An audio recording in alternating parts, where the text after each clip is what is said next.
Welcome to my YouTube channel physics with Sajal. আজকে আমরা class 10-এর আলোর চ্যাপ্টারে আলোর প্রতিসরণটা পড়ব।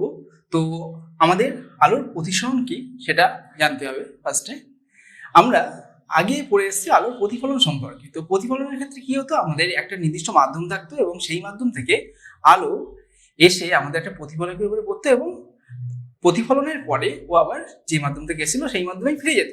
কিন্তু প্রতিসরণের ক্ষেত্রে আমাদের কি হয়, দুটো মাধ্যমের দরকার হয়।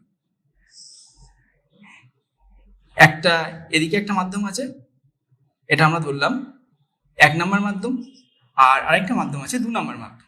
এই দুটো মাধ্যমের দরকার হয়। তো এখানে কি হয়, আলোক রশ্মি আমাদের এইভাবে এসে পড়ে, দুই মাধ্যমের বিভেদ তল এইটা এখানে এসে পড়ে। তো এইবার এখানে আমরা যদি এই যে আপতন বিন্দু, যে বিন্দুতে এসে বিভেদ তলের উপর পড়ছে আলোক রশ্মিটা, ওইটাকে আপতন বিন্দু বলছি। ওর উপরে যদি আমরা একটা লম্ব টানি তাহলে সেটাকে বলবো অভিলম্ব। তো তাহলে এইটা এই মাধ্যমে যখন সেকেন্ড মাধ্যম মানে 2 নম্বর মাধ্যমে যখন প্রবেশ করবে আলোক রশ্মিটা, তখন কি হবে, তখন হয় আলোক রশ্মিটা এই যে অভিলম্ব আছে এর নাম দিলাম এন ড্যাশ, এর দিকে সরে যাবে বা এর থেকে দূরে সরে যাবে। তো সেটা নির্ভর করবে মাধ্যমগুলো কেমন তার প্রকৃতির উপর। এখন কি হচ্ছে, আলোক রশ্মিটা আমাদের যে পথে আসছিল প্রথমে, এই ডটের লাইন বরাবর আসছিল, সেই পথে না থেকে আমাদের কি হচ্ছে, আলোক রশ্মিটা সরে যাচ্ছে, যে কোনো একটা দিকে দূরে চলে যাচ্ছে, মানে ওর প্রাথমিক পথ থেকে ওর আলোক রশ্মিটার বিচ্যুতি হচ্ছে। তো এই ঘটনাটাকেই আমরা বলছি আলোর প্রতিসরণ। এখন এই যে কোণটা হচ্ছে, এই কোণটাকে আমরা বলছি আপতন কোণ, এবং এই আলোক রশ্মিটা হলো আমাদের আপতিত রশ্মি।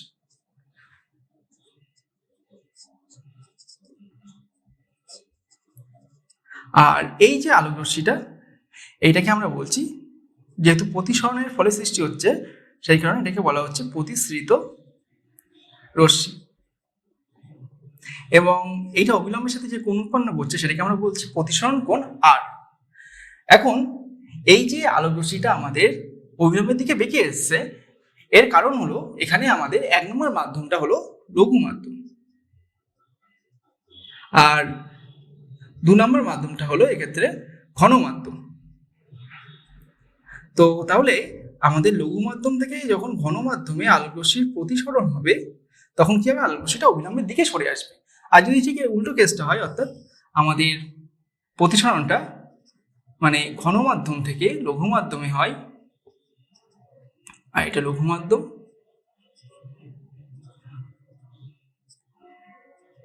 তাহলে কি হবে, তাহলে এইটা হলো আমাদের অবিলম্ব। এখানে আমাদের আলোক রশ্মি এসে পড়লো এইভাবে, আলোক রশ্মি যাচ্ছিল আমাদের এই ডটের লাইন বরাবর, কিন্তু প্রতিসরণের পরে আলোক রশ্মিটা আমাদের অবিলম্ব থেকে দূরে সরে গেলে। তো এই কোণটাকে তাহলে আমরা বলবো আপতন কোণ, এবং এই কোণটাকে আমরা বলবো প্রতিসরণ কোণ আর।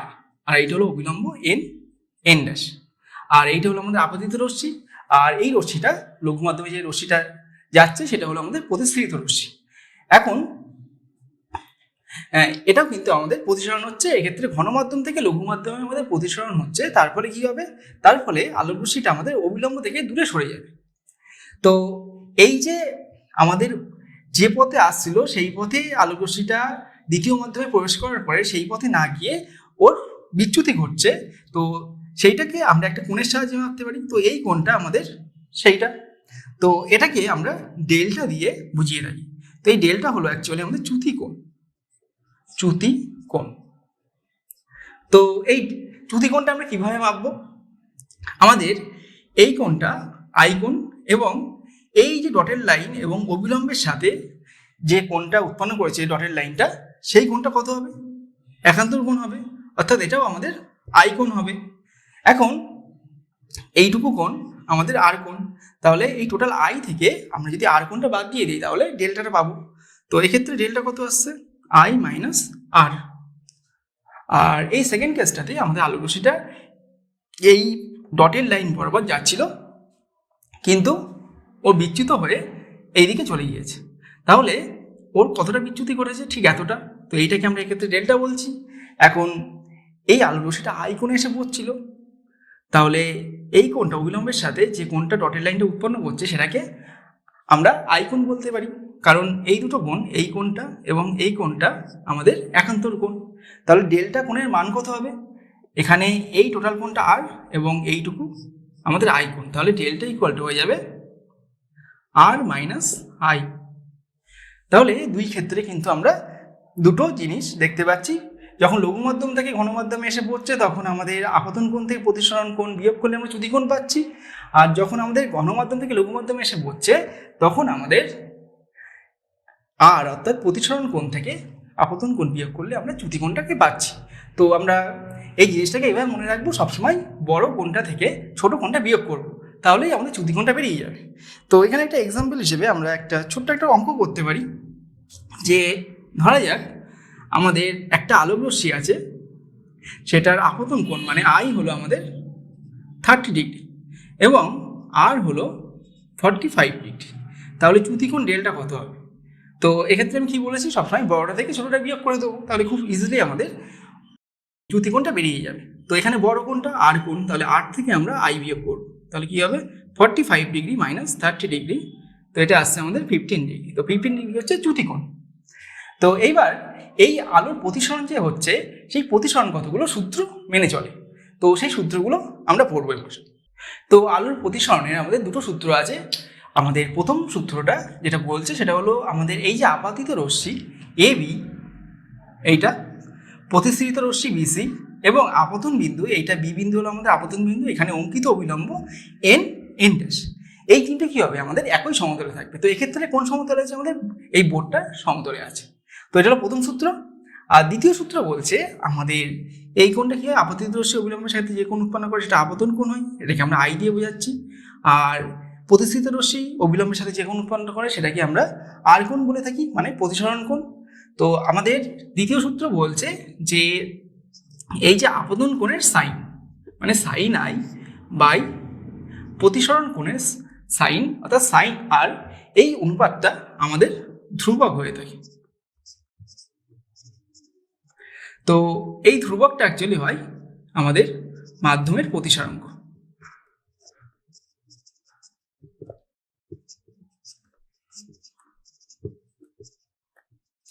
তো মাধ্যমের প্রতিসরাঙ্ককে আমরা মিউ চিহ্ন দিয়ে বুঝিয়ে থাকি, অর্থাৎ আমাদের কি আসলো, এই সাইন আই বাই সাইন আর, এই অনুপাতটা হচ্ছে মিউ।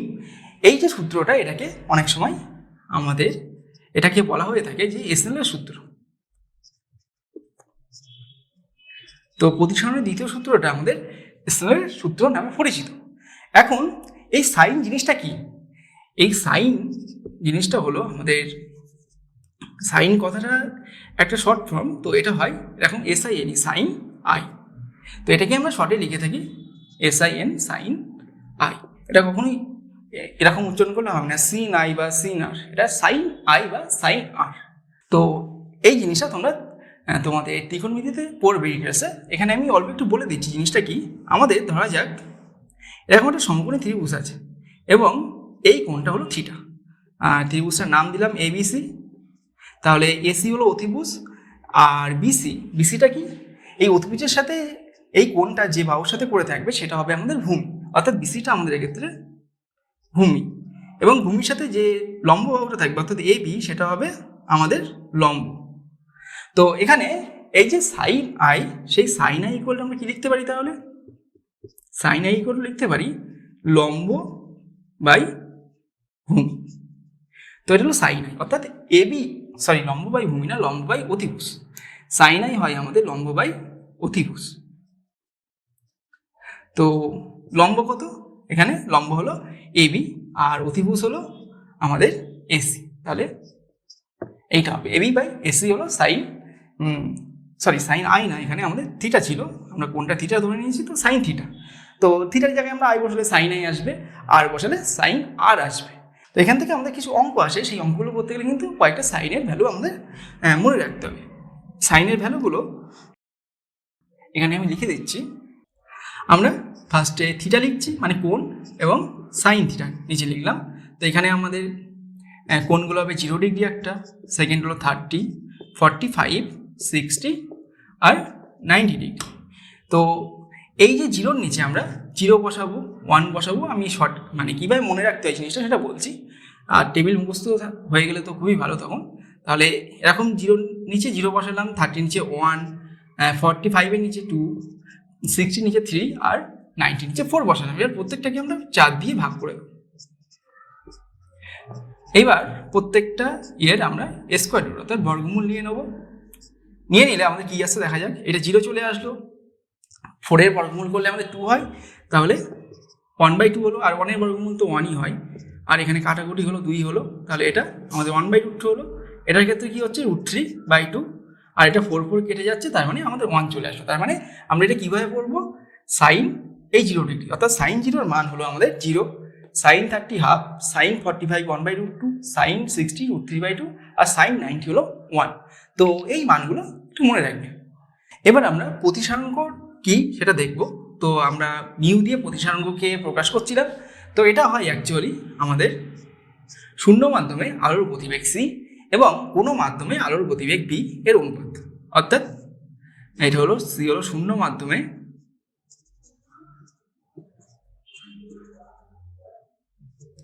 আলোর গতিবেগ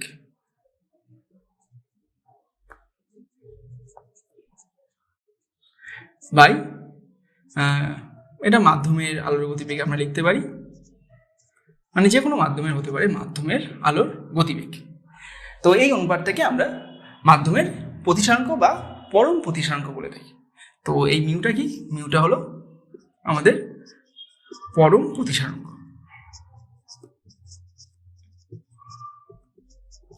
এখন এই সি অর্থাৎ শূন্য মাধ্যমে আলোর গতিবেগ, এই ভ্যালুটা একটু মনে রাখবে, অনেক সময় কাজে লাগে। 3 × 10⁸ এত মিটার পার সেকেন্ড। এবার এটা তো গেল পরম প্রতিসারাঙ্ক। এই ফর্মুলাটা থেকে কিন্তু আমাদের কিছু কিছু প্রবলেম আসে, মানে অঙ্ক করতে হয়। এখানে ভি এর ভ্যালু বলে দেয়, সি এর ভ্যালু বলে দেয়, সেখান থেকে আমাদের মাধ্যমের পরম প্রতিসারাঙ্ক বের করতে দেয়। এবার আমরা এটা জানি যে এই আলোর গতিবেগ যে কোনো কিছুর থেকে বেশি হয়, অর্থাৎ আলোর গতিবেগ সবসময় আমাদের ভি এর থেকে বেশি। তাহলে এখান থেকে আমরা কি লিখতে পারি, c/v এটা >1। আবার c/v মানে আমরা দেখেছি মিউ, তাহলে আমরা কি পাচ্ছি, মিউ >1। অর্থাৎ মাধ্যমের পরম প্রতিসারাঙ্ক সবসময় আমাদের 1-এর থেকে বেশি হয়ে থাকে। এখন আমাদের অনেক সময় এই কোশ্চেনটাও দেয়, ধরা যাক মাধ্যমের প্রতিসারাঙ্ক মিউ ইকুয়াল টু আমাদের বলে দিয়েছে 3/2 বা এটাকে আমরা 1.5ও লিখতে পারি। তো এইটা বলতে কি বোঝো, তো আমরা স্নেলের সূত্র থেকে কি দেখেছি, sine i by sine r। এই অনুপাতটা কি হয়, মিউ এর সাথে সমান হয়, অর্থাৎ 1.5 এর সাথে সমান হয়। তো এক্ষেত্রে আমাদের মিউ ইকুয়াল টু 1.5, অর্থাৎ কোনো মাধ্যমের প্রতিসারাঙ্ক 1.5 বলতে বোঝাচ্ছে কি, আমাদের ওই মাধ্যমে যে আপতিত রশ্মি, সেই আপতিত রশ্মির আপতন কোণের সাইন এবং প্রতিসৃত রশ্মির প্রতিসরণ কোণের সাইন, এই দুটোর অনুপাত হচ্ছে আমাদের 1.5, এটা আমরা বলতে পারি। তো এইবার আমরা দেখব একটা মাধ্যমের সাপেক্ষে আরেকটা মাধ্যমের প্রতিসারাঙ্ক কি মানে কিভাবে আমরা প্রকাশ করি। ধরলাম এই 1 নম্বর মাধ্যম আছে, এর প্রতিসারাঙ্ক হলো μ1, আর 2 নম্বর মাধ্যমের প্রতিসারাঙ্ক হলো μ2। তো আমাদের বললো যে 1 নম্বর মাধ্যমের সাপেক্ষে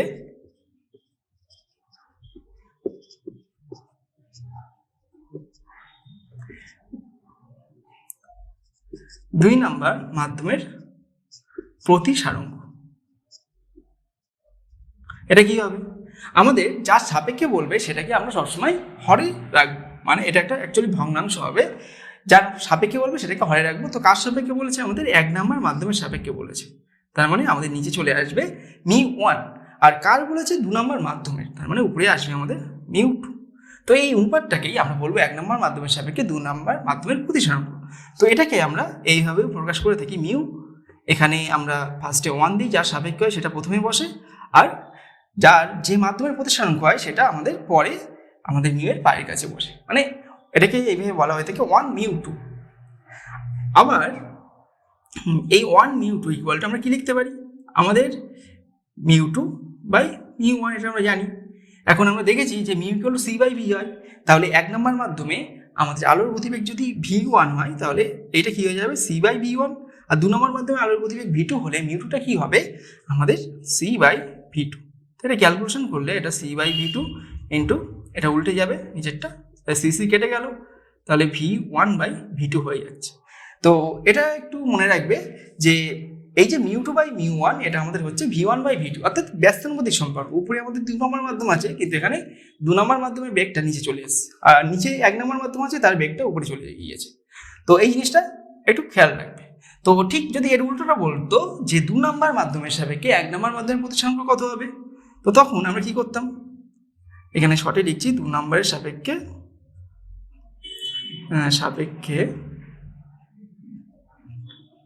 1 নম্বর এর মানে মাধ্যমের প্রতিসরাঙ্ক।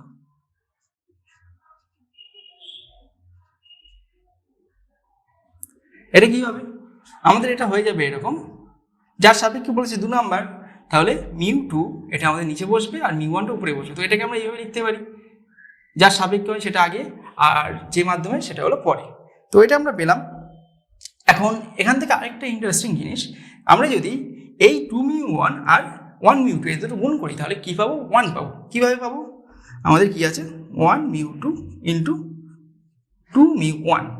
তো 1μ2 মানে আমরা কি জানি, 1 নম্বরের সাপেক্ষে 2 নম্বর, তাহলে এটা হবে μ2 বাই μ1, আর 2μ1 মানে μ1 বাই μ2।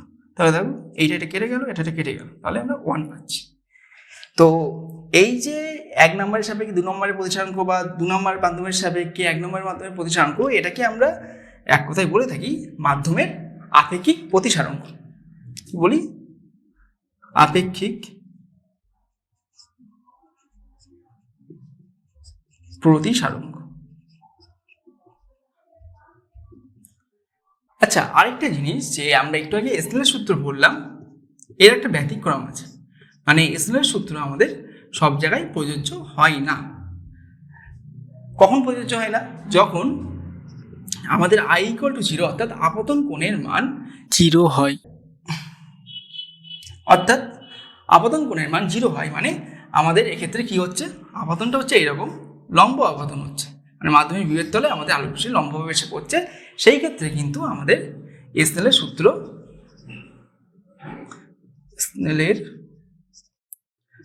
সূত্র প্রযোজ্য হয় না বা মেনে চলে না। তো এই ব্যতিক্রমটা একটু মুখস্থ রাখবে।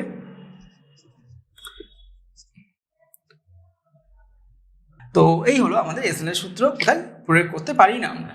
তো এইবার আমরা নেক্সট যে টপিকটা পড়বো, এই প্রতিসরণকে কাজে লাগিয়ে আমরা একটা কাচের স্ল্যাবের মধ্যে দিয়ে আলোক রশ্মি কোন পথে যাবে সেটা দেখব।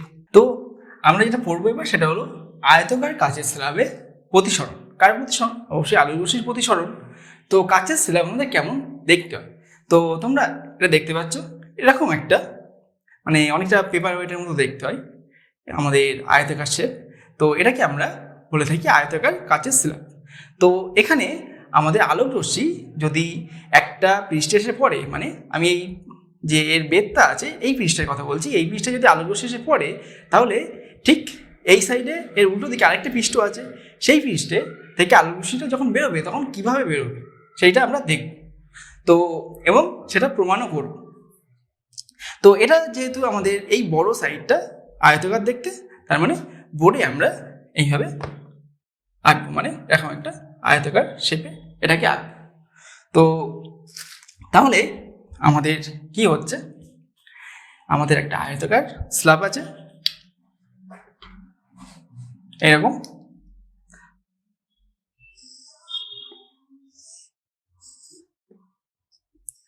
তো সেই আয়তাকার স্ল্যাবের উপরে আমাদের আলোক রশ্মি এসে এইভাবে পড়ছে, একটা তলে এসে পড়লো, আর এইটা হলো আমাদের অভিলম্ব।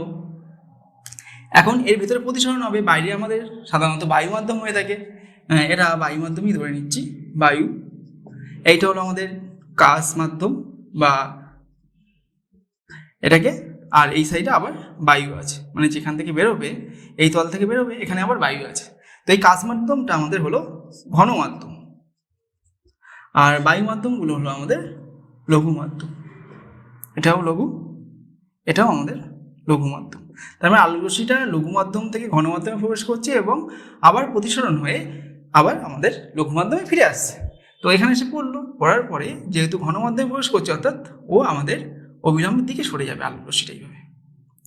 তারপরে আবার প্রতিসরণ হবে, এখানে প্রতিসরণ হওয়ার পরে এটা দেখা যাবে যে এই যে আপতিত রশ্মি ছিল এবং প্রতিসৃত রশ্মি আমাদের পরস্পরের সাথে সমান্তরালভাবে বেরিয়ে আসছে। তো আমাদের প্রতিসৃত রশ্মিটা আমাদের এইরকম হবে অনেকটা। এইবার সমান্তরাল হচ্ছে কি করে বুঝবো সেটা আমরা প্রমাণ করবো একটু পরে। তো এখান থেকে যদি আমরা এইভাবে ডটের লাইনটা টানি তাহলে দেখতে পাচ্ছি যে এই রশ্মিটা এবং এই রশ্মিটা আমাদের সমান্তরাল হচ্ছে। তো এটাই আমাদের প্রমাণ করতে হবে যে এই দুটো সমান্তরাল হয়। তো এই কোণটাকে আমরা I1 কোণ ধরে নিলাম, এইটাকে ধরছি R1 কোণ, এটাকে ধরছি আমরা R2 কোণ, এবং এই ফাইনাল যে কোণে বেরোচ্ছে সেটা হলো I2 কোণ। তো আমরা যদি প্রমাণ করতে পারি যে I1 = I2 হয়, তাহলেই আমাদের কি প্রমাণ হবে যে এই যে আপতিত রশ্মি, এটার নাম দিলাম এ বি, এটা হলো প্রতিসৃত রশ্মি CD. A B R CD কি হয়, পরস্পরের সাথে সমান্তরাল হবে। তাহলে আমরা প্রমাণ করবো এটাই আমাদের লক্ষ্য এখন প্রমাণ করা। তো তাহলে প্রমাণ করার জন্য আমরা কি করব, এখানে একটা কাজ করতে পারি। এটাকে আমরা 1 নম্বর মাধ্যম নাম দিলাম, এটাকে 2 নম্বর। তাহলে এটা যেহেতু আবার সেম মাধ্যম হচ্ছে, সেই কারণে এটা 1 নম্বর মাধ্যম হয়ে গেল। এখন আমরা এই বি বিন্দু এবং সি বিন্দুতে স্নেলের সূত্র কাজে লাগাবো। তাহলে বি বিন্দুতে স্নেলের সূত্র আমরা প্রয়োগ করলে কি পাচ্ছি, আপতন কোণ I1, প্রতিসরণ কোণ R1, তাহলে sin I1 by sin R1 এইটা ইকুয়াল টু হয়ে যাবে আমাদের ধ্রুবক। তো ধ্রুবকটা কি হবে, ধ্রুবকটা হবে 1 নম্বর মাধ্যমের সাপেক্ষে 2 নম্বর মাধ্যমের প্রতিসারক। তো তাহলে μ2 বাই μ1, আমরা 1 নম্বর মাধ্যমের প্রতিসারকটা μ1 ধরে নিচ্ছি, 2 নম্বরটা μ2 ধরে নিয়েছি। এইবার এটা হলো, তাহলে একই রকমভাবে সি বিন্দুতে, সি বিন্দু আছে আমাদের, সি বিন্দুতে আমরা স্নেলের সূত্র প্রয়োগ করলে কি পাবো, এখানে আমাদের আপতন কোণ হচ্ছে R1 আর প্রতিসরণ কোণ হচ্ছে I1, আমাদের আপতন কোণ হচ্ছে R2 আর প্রতিসরণ কোণ হচ্ছে I2। তাহলে এখানে আমরা কি লিখবো, sin R2 by sin I2, এটা ইকুয়াল টু কি হবে, যেহেতু আলোক রশ্মিটা 2 থেকে 1 নম্বর মাধ্যমে প্রবেশ করছে, তাহলে 2 নম্বর মাধ্যমের সাপেক্ষে 1 নম্বর মাধ্যমের প্রতিসরণ হবে। তাহলে যার সাপেক্ষে সেটা নিচে চলে আসলো, আর যে মাধ্যমে সেটা উপরে থাকলো, তাহলে উপরে μ1 হলো। এইবার আমরা এই সমীকরণ দুটোকে গুণ করবো, 1 নম্বর 2 নম্বরকে গুণ করবো।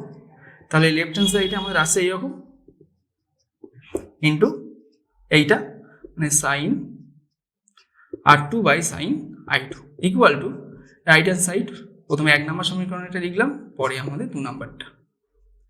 তো এখানে μ2 কেটে গেল, μ2 কেটে গেল, আর μ1 কেটে গেল, তার মানে রাইট হ্যান্ড সাইডে আমাদের 1 চলে আসলো। এখন আমরা এই ছবিটা থেকে দেখতে পাচ্ছি যে এটা যদি নাম দেই n, এটাকে বাড়িয়ে দিলাম n ড্যাশ, আর এটাকে আমরা নাম দিলাম m ড্যাশ। তাহলে এই n ড্যাশ আর m ড্যাশ আমাদের কি হচ্ছে, দুটো সমান্তরাল সরলরেখা। আবার এই যে বিসি আমাদের এক্ষেত্রে ছেদক, তার মানে আমরা বলতে পারি এই R1 এবং R2 কোণ সমান। কীভাবে সমান, এটা একান্তর কোণ। তাহলে আমাদের কি হচ্ছে, R1 ইকুয়াল টু, আচ্ছা এটা এখানে লিখি, তাহলে আমাদের আসছে কি কোণ সমান আসলো, R1 ইকুয়াল টু R2 আসলো। তাহলে বোথ সাইডে যদি আমরা সাইন নিয়ে নেই, তার অর্থ সাইন R1 ইকুয়াল টু আমাদের সাইন R2 হবে। এখন এই দুটো সমান, তাহলে আমরা দেখতে পাচ্ছি এখানে সাইন R1 আছে, এখানে সাইন R2 আছে, তাহলে এই দুটো আমাদের ক্যান্সেল হয়ে যাবে, কেটে গেল। তাহলে আমাদের আসলো sine I1 by sine I2 equal to 1। তো এখান থেকে আমরা এটা লিখতে পারি sign I1 equal to sign I2। এইবার এরকম যদি থাকে যে সাইন I1 অর্থাৎ আপতন কোণ এবং সাইন ইন্টু I2 এরকম যদি থাকে, তাহলে আমরা বলতে পারি এই কোণ দুটো সমান হয়, অর্থাৎ I1 ইকুয়াল টু I2 হয়ে থাকে। তো তার মানে আমাদের এইটা প্রমাণ হয়ে গেল। তো তারপরে আমরা বলতে পারি আপতিত রশ্মি এবি এবং প্রতিসৃত রশ্মি সিডি পরস্পরের সাথে সমান্তরাল। অর্থাৎ আমাদের এক্ষেত্রে কি হচ্ছে, আলোক রশ্মির মানে কোনো বিচ্যুতি হচ্ছে না, কিন্তু একটা পার্শ্ব সরণ হচ্ছে। আলোক রশ্মি যাচ্ছিল এই ডটেড লাইন বরাবর, কিন্তু এখন যাচ্ছে এই সিডি লাইন বরাবর, অর্থাৎ এরকম একটা পার্শ্ব সরণ হচ্ছে, এটা আমরা বলতে পারি এখান থেকে। এবার আমরা যে টপিকটা পড়বো সেটা হলো প্রিজম। তো প্রিজমটা আমাদের দেখতে ঠিক এইরকম হয়, মানে এই যে সাইডগুলো দেখতে পাচ্ছ, এই সাইডগুলো আমাদের রেক্ট্যাঙ্গুলার শেপ, মানে আয়তাকার আকৃতির হয়। 3টে সাইড থাকে এরকম আয়তাকার আকৃতির, এবং দুটো সাইড থাকে এরকম ত্রিভুজ আকৃতির, এইটা এবং এর ঠিক পিছনেরটা মানে এইটা। তো এই যে প্রিজমটা আছে এতে যদি আমাদের আলোক রশ্মিটা এই তলটা থেকে এসে আলোক রশ্মি এইভাবে পড়ার পরে কি হবে, ও প্রতিস্থিত হয়ে ঠিক এর বিপরীত তল থেকে বেরিয়ে আসবে। তো সেই কারণে এই তলটা এবং এই তলটাকে আমরা বলে থাকি প্রতিসারক তল। এবং ঠিক যে তলে আমরা রাখছি প্রিজমটাকে এইভাবে, এইটাকে বলবো আমাদের প্রিজমের ভূমি। আর এই প্রতিসারক তল দুটো, এই তলটা এবং এই তলটা একটা কোণে পরস্পরকে ছেদ করেছে, তো এটাকে বলা হয়ে থাকে প্রিজমের কোণ বা প্রতিসারক কোণ। আর এই প্রতিসারক তল দুটো আমাদের একটা রেখায় এইভাবে, মানে এইটা প্রতিসারক তল এবং এইটা আমাদের প্রতিসারক তল, তো এরা পরস্পরকে কী করেছে, একটা রেখায় ছেদ করেছে। তো এই রেখাটাকে আমরা বলে থাকি প্রান্ত রেখা। আর আরেকটা জিনিস যে এই প্রিজমটাকে আমরা যদি এইভাবে লম্বালম্বি কাটি, এই যে আমাদের ইয়েটা আছে প্রান্ত রেখা আছে, প্রান্ত রেখার সাথে লম্বালম্বি কাটলে এরকম ত্রিভুজাকার তল পাবো। তো সেইটাকেই আমরা কিন্তু খাতায় আঁকবো, সেটাকেই অ্যাকচুয়ালি আমরা বলে থাকি প্রধান ছেদ। তো সেই প্রধান ছেদটাকেই আমরা খাতায় বা আঁকার সময় সেই প্রধান ছেদটাকেই আমরা এঁকে থাকি। তো এবার দেখব কিভাবে আমরা আঁকবো। তো এখানে আমাদের প্রিজমটা হলো এইরকম প্রধান ছেদ, এটা ত্রিভুজ আকৃতি হচ্ছে। তো সেই ত্রিভুজটা আমাদের এইরকম। এবার এটাকে নাম দেওয়া হয়ে থাকে এরকম, এই প্রিজমের যে কোণটা হয়, প্রিজমের কোণ, সেটাকে এ নাম দিই, এটাকে বি, এটাকে সি, এইভাবে প্রিজমের নামকরণ করা হয়ে থাকে। এখন আমাদের এবি তল থেকে যখন আলোক রশ্মি এসে পড়ে প্রিজমের উপরে এইভাবে, তখন কি হবে, এই বাইরে আছে, বাইরেটা আমাদের বায়ু মাধ্যম, আর প্রিজমটা আমাদের কাচের তৈরি হতে পারে বা যে কোনো স্বচ্ছ মাধ্যমে তৈরি হতে পারে। তো সেক্ষেত্রে কি হবে, ওটা আমাদের ঘন মাধ্যম হবে। তাহলে এই প্রিজমের এই তলে আমরা যদি একটা লম্ব আঁকি এইভাবে, এটা হয়ে যাবে কি অভিলম্ব। তো যেহেতু লঘু থেকে ঘন মাধ্যমে প্রবেশ করছে, তার মানে আলোক রশ্মিটা আমাদের অভিলম্বের দিকে সরে আসবে, অর্থাৎ আলোক রশ্মিটা আমাদের এইরকম হয়ে যাবে। এইবার এই তলে এসে পড়লো, এখানেও কি হবে, এখান থেকে আলোক রশ্মি আবার লঘু মাধ্যমে ফিরে আসবে, অর্থাৎ এখানে আমাদের প্রতিসরণ হচ্ছে ঘন থেকে লঘুতে, তার মানে আলোক রশ্মি কি হবে, আমাদের অবিলম্বের থেকে দূরে সরে যাবে, তার ফলে আলোক রশ্মিটা এরকম বেঁকে যাবে।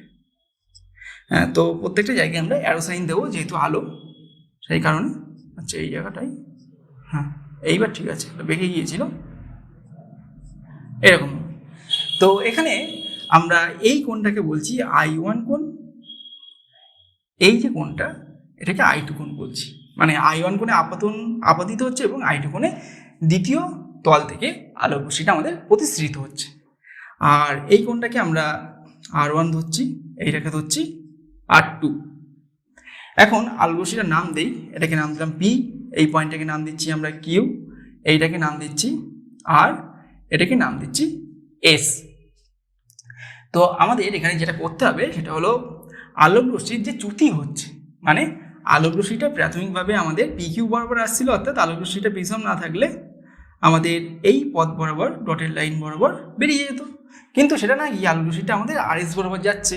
তাহলে RSটাকে যদি আমরা পিছনে বাড়িয়ে দিই এইভাবে, তাহলে এই যে কোণটা উৎপন্ন হচ্ছে এটাকে আমরা বলছি চ্যুতি কোণ, যেটাকে আমরা ডেল্টা দিয়ে প্রকাশ করি। তো এর মানটা আমাদের বের করতে হবে। তো এখানে নামটা দেওয়া যাক, এই যে ছেদবিন্দুর নাম PQRS, এটাকে আমরা T বলছি। তো এইবার আমাদের ডেল্টার মানটা বের করতে হবে, ডেল্টা ইকুয়াল টু কত হবে সেটা আমরা বের করব।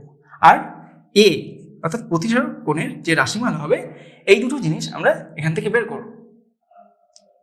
তো সেটা বের করার জন্য আমাদের একটু জ্যামিতি কাজে লাগাতে হবে। তো এখানে আমরা এই যে ত্রিভুজটা দেখতে পাচ্ছি TQR, আচ্ছা এই জায়গাটা এটা বাড়িয়ে দিয়েছি, তার মানে TST, এটার নাম দিয়ে দিলাম ইউ। তো এই যে QRT ত্রিভুজ আছে, ত্রিভুজ QRT, তো সেই ত্রিভুজ QRT এর আমাদের এই যে ডেল্টা কোণটা, এটা কি অ্যাকচুয়ালি বহিস্থ কোণ। কারণ এটাকে যদি আমি এখানে আঁকি তাহলে আমাদের কেমন হচ্ছে দেখা যাক, এইভাবে এখন একটা ত্রিভুজ তৈরি হচ্ছে, এইটা হলো কিউ, এইটা হলো আর, এইটা হলো টি, আর এইটা আমাদের এইদিকে বাড়ানো আছে ইউ পর্যন্ত। তাহলে এইটা কি হচ্ছে, বহিস্থ কোণ, এবং এই কোণ দুটো কী হবে, আমাদের অন্তস্থ বিপরীত কোণ। তাহলে আমরা কি জানি, বহিস্থ কোণ অন্তস্থ বিপরীত কোণ দ্বয়ের সমষ্টির সাথে সমান হয়ে থাকে। তার ফলে আমরা এখান থেকে লিখতে পারি এই ত্রিভুজের ক্ষেত্রে কোণ এটা UTR হবে, কোণ UTR ইকুয়াল টু বিপরীত অন্তস্থ কোণটা এইটা এবং এইটা, অর্থাৎ TQR এবং TRQ, TQR প্লাস TRQ এটা আমরা পেলাম। তো UTR এটা আমাদের ডেল্টা কোণ, তাহলে ডেল্টা বসালাম। আর TQR কোণটা আমরা কত পাচ্ছি, এই কোণটা আমাদের আই কোণ। তো তার ফলে আর এইটা হলো আপতিত রশ্মি এবং এইটা হলো আমাদের অভিলম্ব। তো তাহলে আমাদের কি হচ্ছে, এই টোটাল কোণটা, এটা R1 ছিল, এই টোটাল কোণটা আমাদের কি হচ্ছে I1 কোণ হয়ে যাচ্ছে। এই টোটাল কোণটা I1 কোণ হলে এইটুকু কোণ কত হবে, এইটুকু আমাদের হয়ে যাবে I1 মাইনাস R1, কারণ টোটালটা I1, তার থেকে R1 বাদ দিলে আমরা এই TQR কোণটা পেয়ে যাচ্ছি। তো তাহলে এখানে আমরা I1 মাইনাস R1 বসিয়ে দিতে পারি। এবার TRQ এই কোণটার মানটা আমাদের বের করতে হবে। তো এটা আমরা কি করে বের করব, TRQ। তো এই কোণটা আমাদের যেহেতু I কোণ, তাহলে এই যে ডটের লাইনটা বাড়িয়ে দিয়েছি অর্থাৎ আরটি আমাদের অভিলম্বের সাথে যে কোণটা উৎপন্ন করবে সেটাও আমাদের I2 কোণ হবে। তো এটা যদি I2 কোণ হয়, তার থেকে আমরা এই R2 কোণটাকে বাদ দিয়ে দেবো, দিলে এই কোণটা পেয়ে যাব। তো R2 কোণটাকে বাদ দিলে কত আসছে, I2 থেকে এটা I2 মাইনাস R2 হয়ে গেল। তাহলে TRQ আমাদের বের করার কথা ছিল, তাহলে TRQ ইকুয়াল টু কি হচ্ছে I2 মাইনাস R2। তো এখানে আমরা I1টা প্লাস I2 এটা লিখতে পারি। আর এখান থেকে R1 আর R2 থেকে মাইনাস কমন নিলে আমাদের কি আসছে R1 প্লাস R2। তাহলে ডেল্টার একটা রাশিমালা পেলাম আমরা। তো এখন এই R1 R2 এর মানটা কত বেরোয় সেটা আমরা বের করে এখানে যদি বসিয়ে দিই তাহলে ডেল্টার মানটা কিন্তু আমরা পেয়ে যাব। তো সেটা করার জন্য আমরা কি করলাম, এখানে এই যে অভিলম্বটা আছে এটার নাম যদি দেই N, এটা অভিলম্বটাকে আমরা এইদিকে বাড়িয়ে দিলাম। আর এই যে অভিলম্বটা আছে এখানে এটাকেও এইদিকে বাড়িয়ে দিলাম। তাহলে এরা একটা বিন্দুতে ছেদ করলো, PQRST U আছে আমাদের V নাম দিলাম। তো আমাদের ছেদ করলো কোথায়, V বিন্দুতে। তাহলে এখানে আমরা যদি খেয়াল করি তাহলে দেখতে পাবো AQVR একটা চতুর্ভুজ তৈরি করছে। তো AQVR এই চতুর্ভুজের কি হয়, চতুর্ভুজের আমাদের চারটে কোণের সমষ্টি কত হয়, 360 ডিগ্রি। এখন চতুর্ভুজের চারটি কোণের সমষ্টি আমাদের কি হয়, 360 ডিগ্রি হয়। তাহলে আমরা এখান থেকে লিখতে পারি যে কোণ AQV কি হলো, কোণ AQV এই কোণটা প্লাস কোণ QVR, কোণ QVR প্লাস কোণ QVR হলো এই কোণটা হলো। এইবার আমাদের এই কোণটা মানে VRA প্লাস আমাদের লাস্ট কোণ হলো RAB, অর্থাৎ এই কোণটা প্লাস RAB, এইগুলো সমষ্টি কত হবে 360 ডিগ্রি। আবার এই যে আমাদের এই ডটের লাইনটা আছে এটা আর আমাদের AQ বা AB বাহুটা পরস্পরের সাথে লম্ব, মানে এই ডটের লাইনটা আমাদের অ্যাকচুয়ালি AB বাহুর উপরে অভিলম্ব আঁকা হয়েছিল, সেই কারণে আমরা বলতে পারি যে AQV এই কোণটা আমাদের 90 ডিগ্রি। একই রকমভাবে আমাদের এই যে AC বাহুর উপরে আমরা যে অভিলম্বটা এঁকেছি এই ডটের লাইনটা অর্থাৎ RB বাহুটা এই চতুর্ভুজের, এটা কি হবে অভিলম্ব হবে, তার মানে এই কোণটা আমাদের 90 ডিগ্রি হবে। তার মানে আমরা কি পেলাম, AQV আর VRA এই কোণ দুটোর মান 90 ডিগ্রি। তো সেটা এখানে বসাবো। তো এখন আমাদের AQV কোণ কত পেলাম, 90 ডিগ্রি পেলাম। তো 90 ডিগ্রি প্লাস QVR এর মতো থাকলো প্লাস VRA অর্থাৎ এই কোণটা আমাদের 90 ডিগ্রি। আর RAV এই কোণটা আমাদের প্রিজমের প্রতিসারক কোণ A। তো এইটা ইকুয়াল টু আমরা কি পাচ্ছি, 360 ডিগ্রি পাচ্ছি। তাহলে এদিকে 90 যোগ করলে আমাদের 180 হয়ে যায়, সেটাকে আমরা ডান দিকে নিয়ে যাব। তাহলে আমরা লিখতে পারি কি, কোণ QVR প্লাস A এটা equal to 360 degree minus 180 degree. তাহলে দুটো যোগফল আমরা কত পেলাম, 180 ডিগ্রি। তো এখন এই QVR এর মানটা আমাদের বের করতে হবে। তো আমরা কীভাবে বের করবো, আমরা যদি এখানে QRV এই ত্রিভুজটাকে দেখি, তো ত্রিভুজ QRV, তো এই ত্রিভুজের কি হবে, তিনটে কোণের সমষ্টি 180 ডিগ্রি হবে। তো ত্রিভুজের তিনটি কোণ কোনটা, একটা হলো QVR তার মানে কোণ কিউ ভি আর মানে এই কোণটা প্লাস ভি আর কিউ অর্থাৎ এই কোণটা প্লাস আর কিউ ভি মানে এই R1 কোণটা, এটা কি হলো আর কিউ ভি, এটা আমাদের কত হচ্ছে 180 ডিগ্রি। এখন ভি আর কিউ মানে এই কোণটা হচ্ছে, এই কোণটা আমাদের R1 এবং আর কিউ ভি এটা আমাদের R2 এবং আর কিউ ভি এইটা হলো আমাদের R1 কোণ। তো সেটা আমরা বসিয়ে দেবো, তাহলে কোণ Q V R plus V Q R, আমাদের কোণটা ছিল ভি কিউ আর ছিল R2 কোণ, তাহলে R2 আর আর কিউ ভি ছিল R1 কোণ, এই দুটোর যোগফল আমাদের 180 ডিগ্রি হলো।